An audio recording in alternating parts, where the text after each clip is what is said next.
কথা যখন মানসিক অশান্তির হয়, কথা যখন উন্মাদনার হয়, তখন অবশ্যই চন্দ্রমার কথা আসে। এরকম স্থিতি হলে চন্দ্রমা অবশ্যই কুণ্ডলিতে পীড়িত হয়।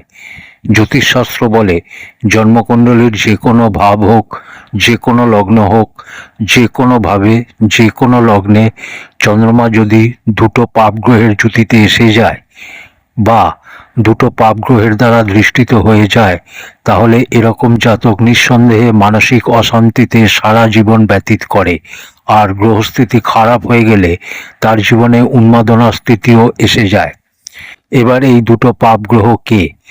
চন্দ্রমার সাথে শনি বা রাহু হয়ে গেলে, চন্দ্রমার সাথে শনি বা কেতু হয়ে গেলে, চন্দ্রমার সাথে শনি বা সূর্য হয়ে গেলে, চন্দ্রমার সাথে শনি বা মঙ্গল হয়ে গেলে, চন্দ্রমার সাথে সূর্য বা মঙ্গল হয়ে গেলে, চন্দ্রমার সাথে মঙ্গল হয়ে গেলে আমরা সেটাকে চন্দ্রমঙ্গল যোগ বলি। আমি বললাম দুটো পাপ গ্রহ। এই দুটো পাপ গ্রহ চন্দ্রমার সাথে হলে বা চন্দ্রমার উপর দৃষ্টি দিলে, বা এরকম হতে পারে যে একটা পাপ গ্রহ বসেছে আর অন্য পাপ গ্রহ দৃষ্টি দিচ্ছে, তাহলেও এরকম স্থিতি তৈরি হবে।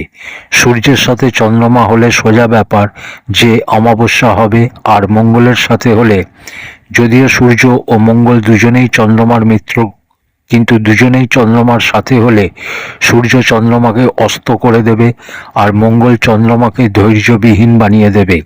ফলে জাতক মানসিক রূপে অশান্ত হবে। তো মনে রাখবেন, যে দুটো পাপ গ্রহ যদি চন্দ্রমাকে দেখে তাহলে তা ভালো না।